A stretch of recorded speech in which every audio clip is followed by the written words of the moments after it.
Olá, pessoal da Geometria Analítica. Conforme mencionei no último vídeo, um passo a mais será dado no sentido de reconhecimento das quadras. Vou olhar para a equação do segundo grau em 3 variáveis, sem os termos mistos.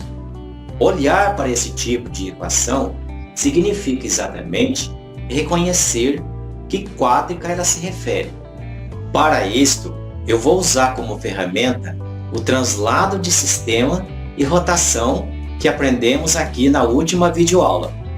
Portanto, é um momento oportuno para darmos uma importante aplicação dessa ferramenta na prática.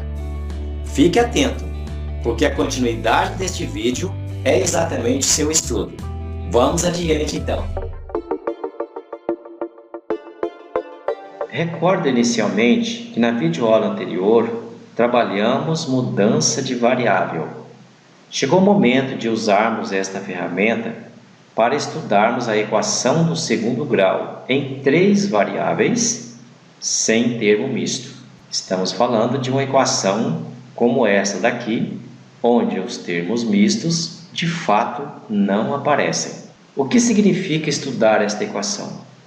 Significa olhar para a equação como esta e sabermos dizer a partir dela que quádrica se refere.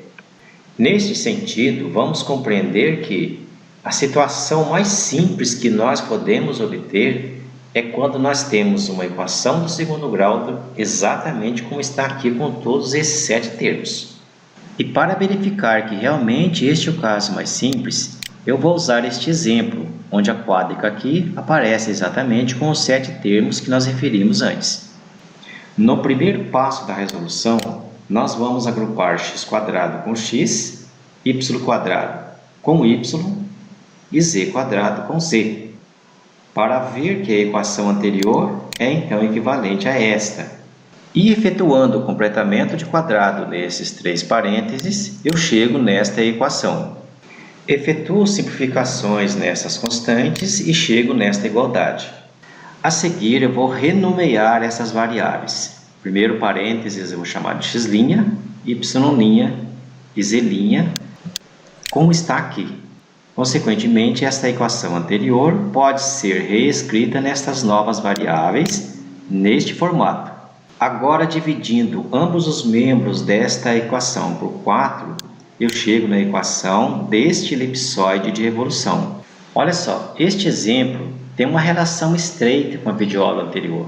Então, nós podemos aproveitar para fazer essa ponte. Entender a videoaula anterior à luz desse exemplo e também entender melhor esse exemplo à luz da videoaula anterior. Onde lá nós aprendemos que transladar o sistema é simplesmente mudar nosso referencial. E neste exemplo foi justamente isso que nós fizemos, onde a técnica de completamento de quadrados que nós adotamos aqui para reconhecer a quádrica nada mais é do que um translado, onde o novo referencial agora é este ponto em que suas coordenadas foram coletadas desses números aqui em cima. Atenção, pessoal! Cuidado com o sinal de menos. O sinal de menos não vem junto para compor o A'. Resumindo, o que eu fiz foi o seguinte.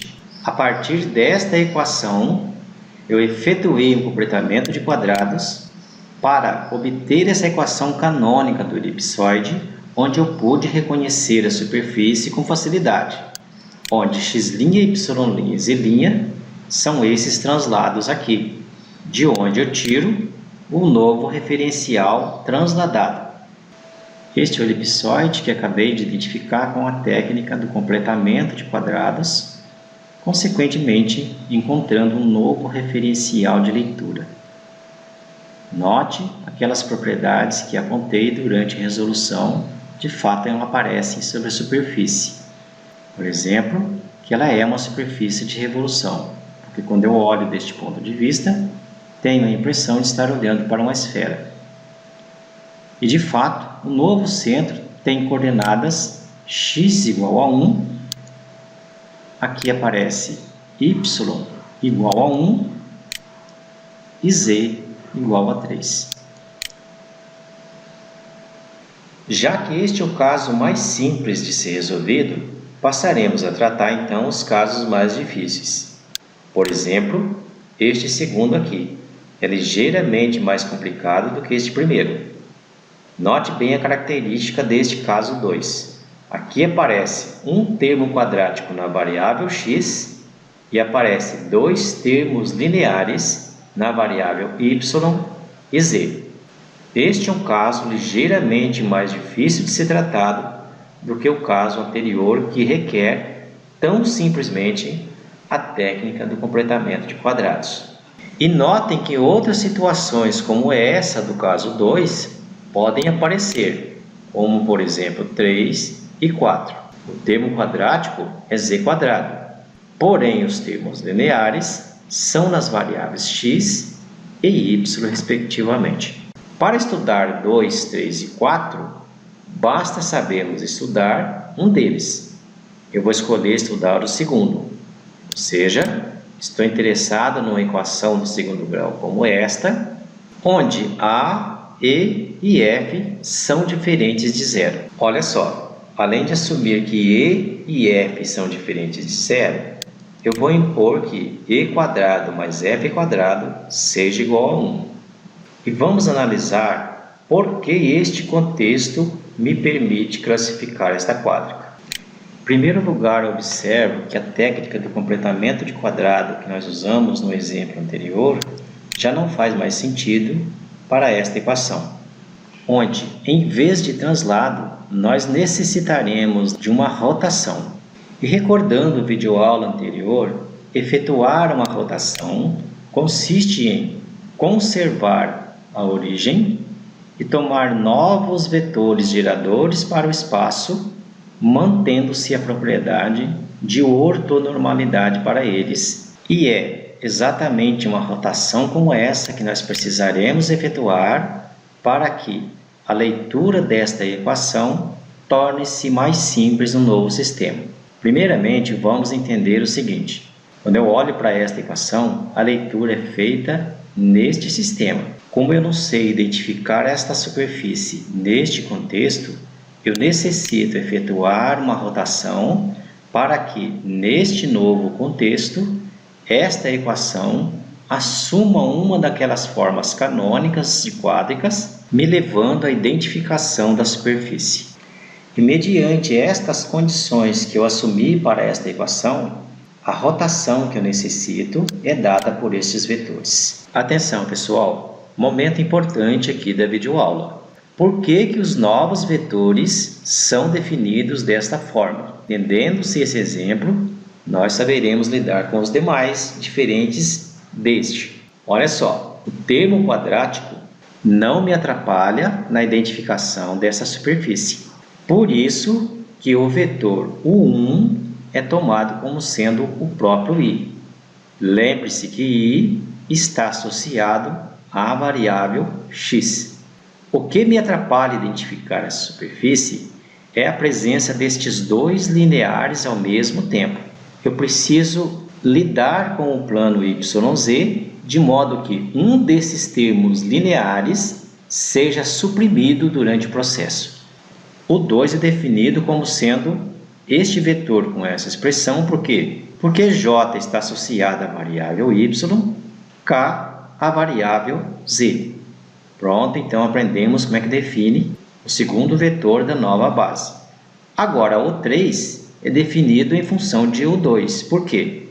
Porque eu tenho que definir o 3 de modo que ele seja perpendicular com o 2.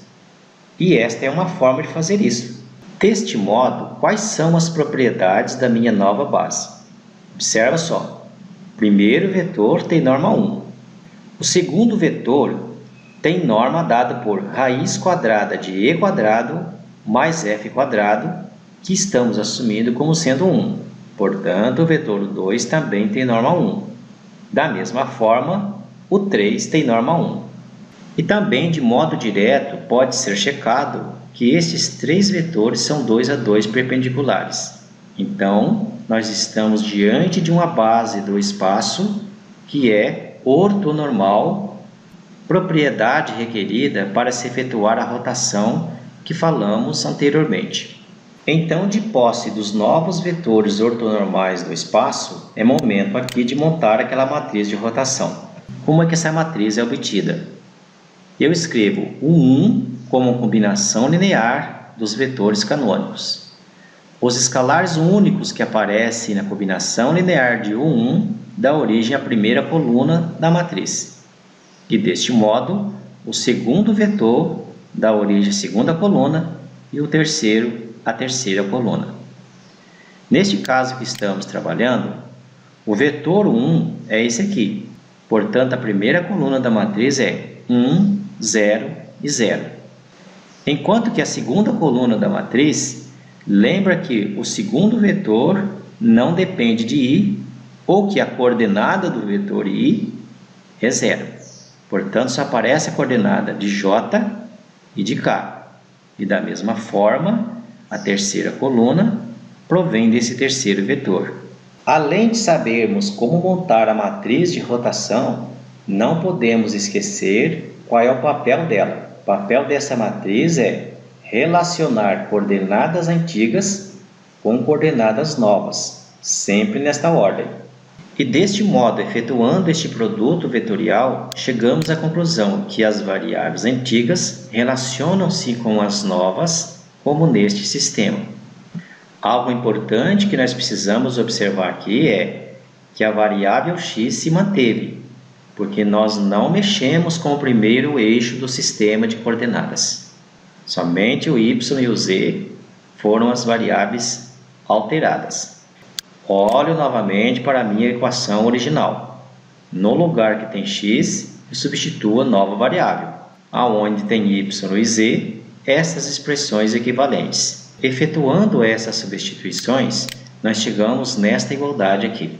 Efetuando então as multiplicações aqui indicadas, chegamos nesta equação. Como estamos assumindo que esta soma é igual a 1 e estas duas parcelas se cancelam, concluo que a nova equação rotacionada toma esta forma.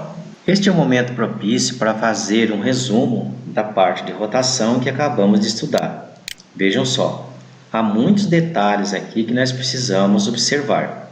Primeiro, que a rotação efetuada aqui foi para esse tipo de equação, onde e² mais f² é igual a 1. Então, a rotação se processa da forma como nós colocamos. Outro detalhe importante é que neste tipo de rotação, o coeficiente do termo quadrático e o termo constante não se alteram. E se a questão era identificar a superfície, ela já está identificada. Se nós não sabemos que superfície é esta, por outro lado, é um cilindro parabólico paralelo ao novo eixo coordenado OZ'. No entanto, resta ainda uma questão a ser respondida. Como lidar com esta equação quando esta soma de quadrados é diferente de 1? Neste caso, a primeira providência é normalizar esta equação. O que significa normalizar? Dividir ambos os membros pela raiz quadrada de e² mais f² para obter esta equação equivalente à anterior. Note agora que nesta equação temos a seguinte propriedade. Este coeficiente ao quadrado mais este ao quadrado é igual a 1, de modo que nós estamos na mesma condição da equação anterior que nós desenvolvemos na primeira parte. E por aquele procedimento, após rotação, nós chegamos na equação equivalente dada por esta expressão, onde eu usei a propriedade de que o coeficiente do termo quadrático e o termo constante são invariantes mediante rotação. Para encerrar a videoaula, eu trago este exemplo, onde nós devemos usar a técnica do translado e da rotação para identificar esta quádrica. E neste caso, eu já começo apresentando o esboço dessa superfície. Este é o esboço da superfície que devemos identificar. Note, em particular, que o vértice desta parábola que aparece no plano XY tem coordenadas x igual a -1 e y igual a 1, que corresponderá ao translado que nós devemos efetuar para reconhecer a quádrica. Para o reconhecimento desta quádrica, o primeiro passo a ser feito é completamento de quadrados em x. Então, efetuando-se esse completamento de quadrados, obtemos essa equação equivalente anterior. Note que quando esse 2 passar para o primeiro membro, aqui vai ficar menos 3. Isso significa que esse 3 antes do y pode ser colocado também em evidência, e deste modo o translado já está efetuado, onde a equação original toma esta forma, onde o novo referencial possui essas coordenadas conforme nós já previmos, observando o esboço gráfico anterior. O próximo passo consiste em efetuar uma rotação nesta equação, uma vez que possui aqui um termo quadrático e dois lineares de nomes diferentes do quadrático. E notando-se também que a soma dos quadrados dos coeficientes dos termos lineares é diferente de 1. Então, utilizando este modelo que nós desenvolvemos na parte teórica anterior, nós podemos efetuar agora a rotação dessa equação. Tome cuidado, se aqui aparece linha, a nova equação vai aparecer com duas linhas. Portanto, a nossa equação rotacionada assume esta forma aqui, onde raiz de 34 é a raiz quadrada de e quadrado mais f ao quadrado. Em resumo, então, nosso exemplo consiste de um translado seguido de rotação. O translado possui este novo referencial, enquanto que uma rotação aplicada nesta equação transladada da original nos leva nesta equação final, identificada como um cilindro parabólico. E deste modo eu encerro mais esta videoaula, onde estudamos a equação do segundo grau sem termo misto. Desejo a você um bom estudo e até o próximo vídeo.